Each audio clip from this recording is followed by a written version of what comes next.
Good evening and welcome to our June 23rd, 2015 Ogden City Council meeting. Let the roll call reflect that all council members are present. And we will turn the time to Vice Chair White to conduct our Pledge of Allegiance. Thanks. We have Luke Cashbitter from Troop Number 4. He's going to help lead us in the Pledge of Allegiance. Hi, Luke. Please stand for the Pledge of Allegiance. Assume the proper hand salute. I pledge allegiance to the flag of the United States of America and to the republic for which it stands, one nation, under God, indivisible, with liberty and justice for all. Want to tell us what you're here for, and are you completing a badge?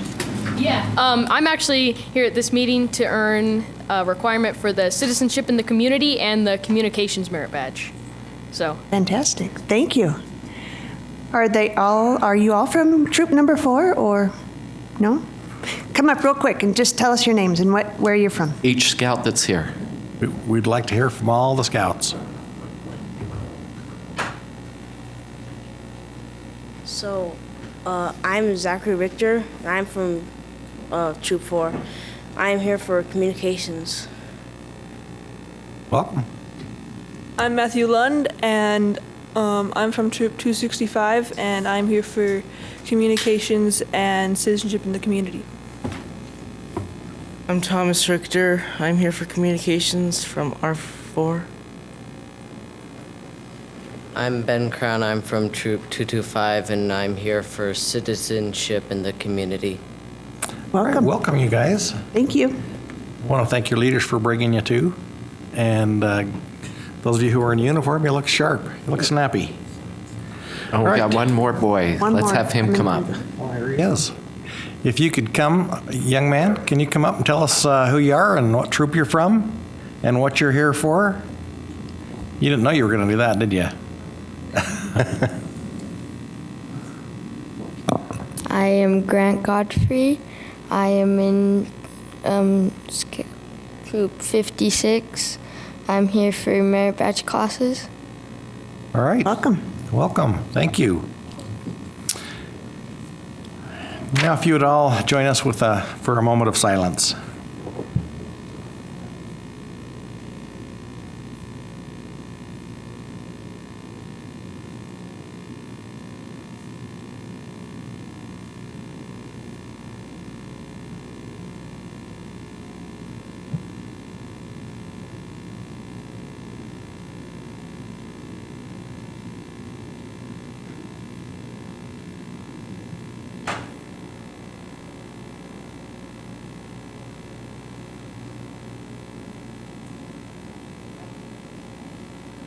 Thank you.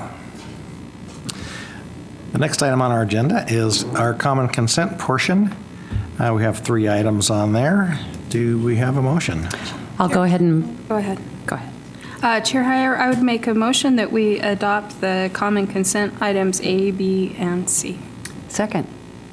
Okay, we have a motion by Councilmember Wicks, second by Councilmember Gochner to approve the common consent agenda and setting the public hearing for July 7th on item C. And this is a voice vote. All in favor? Aye. Are there any opposed? We don't have to wait for Vice Chair White today. I know. This is good. Nice to have you with us. Thank you. Next item on our agenda is public hearings. Fiscal year 2015 budget amendment. And I think we have Lisa Stout.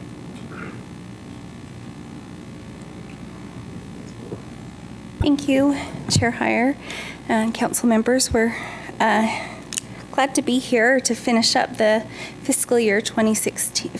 Sorry, I forget what year I'm in. 2015 budget year. This is the year-end budget opening. It is primarily to recognize grant funding the city has received throughout the year. It's going to be appropriated in this fiscal year, and any spending that doesn't happen, it will be part of the carry forward for next year. And it's a good process. A lot of those grants come in during the springtime. So it's a good process to get this in the year-end budget opening. and just make that part of the carry forward for fiscal year 16. Do you have any questions about the items before you? Any questions for Lisa? Thank you. Good work. Okay, this is a public hearing. If you would like to address the council about this item, now would be the time. Okay, seeing no movement, can I get a motion? James, there's no movement. I will make a motion that we close the public hearing. Second. I have a motion by Councilmember Garner, seconded by Councilmember Blair to close public hearing. All in favor? Aye. Any opposed? And then I'll make a motion that we adopt proposed ordinance 2015-26. Second. I have a motion by Councilmember Garner, seconded by Councilmember Blair, to adopt ordinance 2015-26. This is a voice vote. Oh, this is a roll call vote. Councilmember Blair? Aye. Councilmember Gardner? Aye. Councilmember Gochner? Aye. Councilmember Stevens? Aye. Councilmember Wicks? Aye. Vice Chair White? Aye. Chair Heyer? Aye. That passes. Next item is reports from the Planning Commission concerning educational institution amendments. Mr. Montgomery, good to have you. Mr. Chair and members of the council, the Planning Commission had received a petition requesting an amendment to the ordinance, and they have reviewed that petition and have now forwarded their recommendation on to you for consideration tonight. The issue at hand is the concept that we have in our ordinance of educational institutions. As an application was made to have a facility where there would be post-high school teaching and also dorm facilities, as we looked at the ordinance, we realized that our provisions presently do not allow anything past grade 12 to be considered an educational institution. We haven't worried about that much because the institutions we have are all that are over grade 12 are all state-owned, and so they're exempt anyway. But as this private request came in for an educational institution, we realized that there's a hole in the existing ordinance, and so a petition was filed to amend the ordinance to change or add a definition regarding post-high school and what those educational facilities are, and also to add that they can also have housing, which is a provision allowed for educational institutions, that some schools may desire to have a housing component to it, and that this would allow that in the younger grades, and this would allow that to occur in the post-high school as well.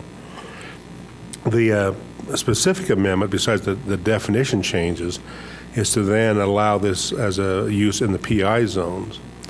Now, as the Planning Commission discussed this, one of the things we realized is that there's another gap beyond what the petitioner had filed for, and that is in the commercial zones themselves. Again, we allow educational institutions in all residential zones and all commercial zones, even in some of the manufacturing, but again, by the present definition, it can only be grades K through 12. And as we talked in the work session, there are some things like Hare colleges or Stevens Henniger or University of Phoenix or lots of those places that are located in downtown settings or commercial zones. And so while this is the first leg of the revisions, there will be another component coming that the Planning Commission directed after we heard this request to create that provision also in commercial zones. But tonight what you're looking at is to create the new definitions of post-high school educational facilities and to allow them as a use in the PI zone. Any questions for Mr. Montgomery?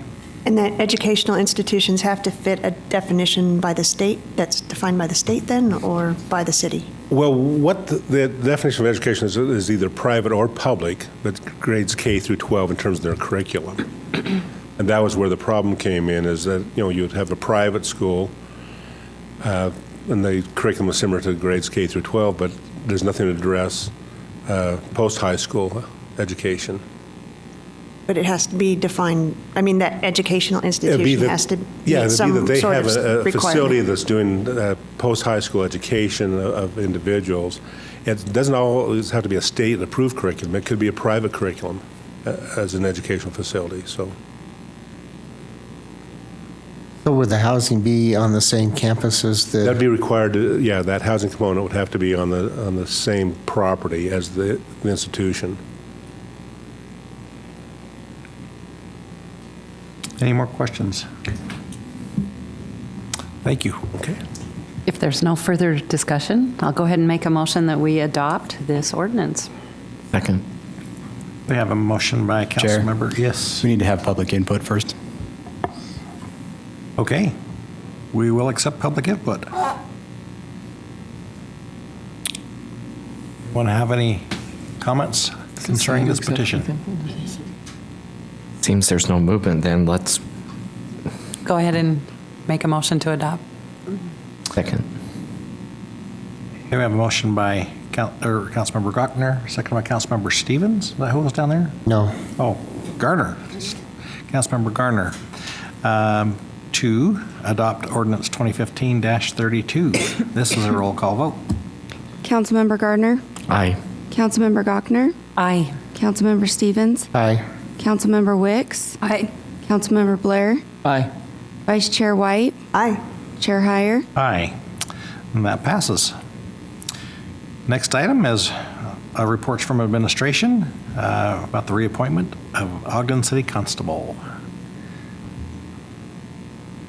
Welcome, Mayor Brown. Thank you, Chair Heyer, members of the council. Before you is a proposed resolution wherein the city council will be reappointing Rob Kolkman as constable pursuant to Utah Code 17-25A-3. And as was indicated in the study session in 2009, the Ogden City Constable Rob Kolkman was initially appointed, and under state law at the time, that was enabled to be a 6-year appointment process. But during the interim, state law has changed, and the present term for a constable is 4 years. And so we're asking for reappointment of Mr. Kolkman for another 4-year term. And Rob Kolkman and his company are actually the only constable service in Weber County. So they also provide services similar to what they do for the Ogden Justice Court, bailiff and warrant service. They also provide for the Riverdale Justice Court, and they can provide general service of process throughout the state. And so your approval of Mr. Kolkman will enable him to continue those services beyond just Ogden City. Just wanted to point out that there are no concerns. The administration has been happy with the service we've received, and as indicated in the study session, if this appointment goes through tonight, that we will be extending the contract through that term. Mr. Kolkman's company does employ 25 people statewide, with 15 of those jobs in Ogden. And we have Paula Carr here if you have any questions. We also have Mr. Kolkman right here if you have any questions for either of them. So, Any questions for Mayor? First of all. Okay. And are there any questions for Mr. Kolkman? Oh, just doing a good job. Thank you. All right. great, thank you. Okay. Do we have a motion? So I'll make a motion that we reappoint as Ogden City Constable Rob Kolkman and for proposed resolution 2015-12. I'll second it. We have a motion by Councilmember Garner, second by Councilmember Stevens, to adopt proposed resolution 2015-12. This is a roll call vote. Councilmember Gochner, Aye. Councilmember Stevens, Aye. Councilmember Wicks, Aye. Councilmember Blair, Aye. Councilmember Gardner, Aye. Vice Chair White, Aye. Chair Heyer. Aye. That passes. Congratulations. Okay, the next item on our agenda is public comments. This is an opportunity to address the council regarding your concerns or ideas. Please state your name and address clearly for the record and limit your comments to 3 minutes. Any takers? Any of you boys want to come up and say anything? Seeing no movement. Comments from the administration None at this time. and council members. Okay. Need a motion to adjourn. So moved. Second. We We have a motion by Councilmember Blair, seconded by Vice Chair White to adjourn. All in favor? Aye. Any opposed?